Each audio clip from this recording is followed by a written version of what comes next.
JDT punya uang, Buriram punya sistem. Tapi Persib punya sesuatu yang tidak dimiliki keduanya.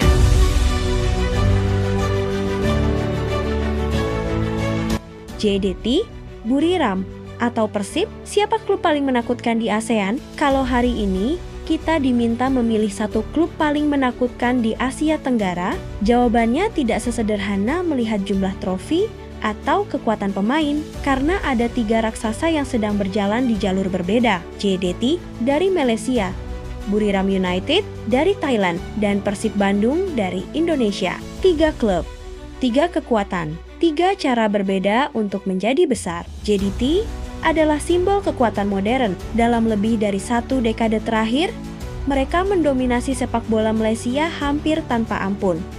Stadion megah, fasilitas latihan kelas dunia, manajemen profesional, rekrutmen pemain yang terencana, semua aspek klub dibangun dengan standar yang bahkan sulit ditandingi banyak klub Asia.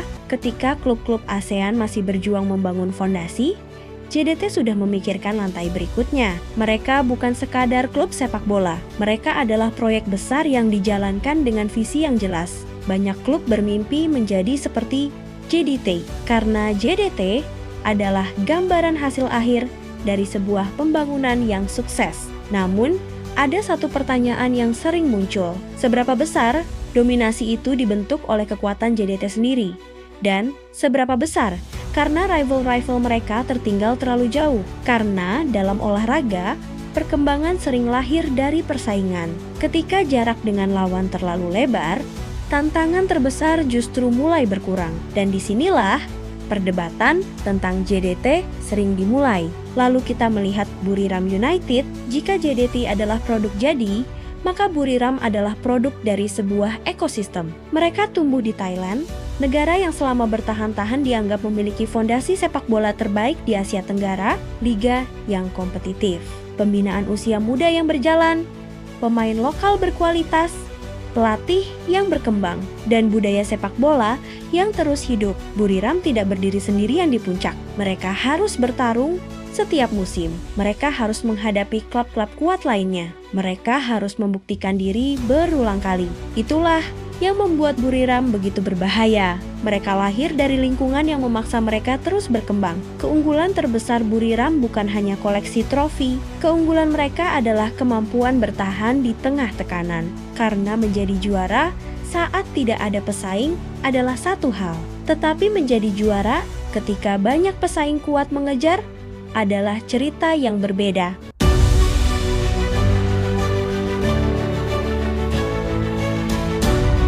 Lalu, sekarang kita sampai pada nama ketiga, Persib Bandung.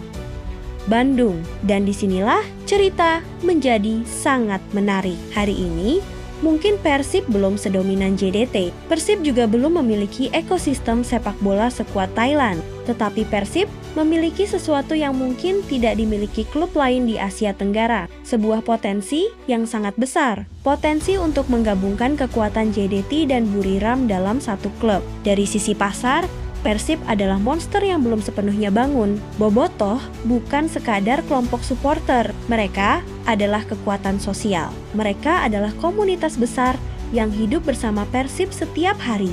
Di stadion, di jalanan, di media sosial, di setiap sudut Jawa Barat. Dukungan kepada Persib sudah melampaui sepak bola. Ia sudah menjadi identitas.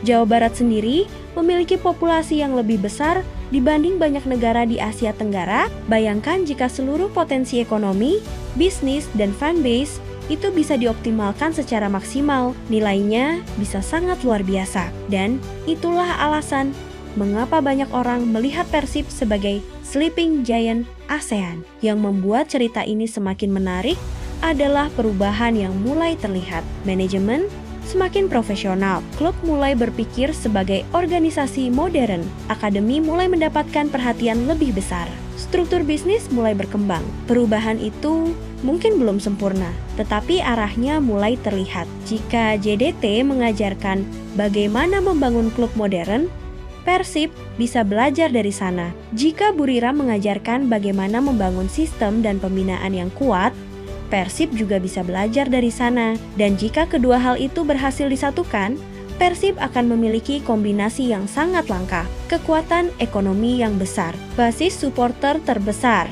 budaya sepak bola yang mengakar, dan sistem yang sehat. Itulah alasan mengapa perdebatan ini tidak sesederhana menentukan siapa yang paling kuat hari ini.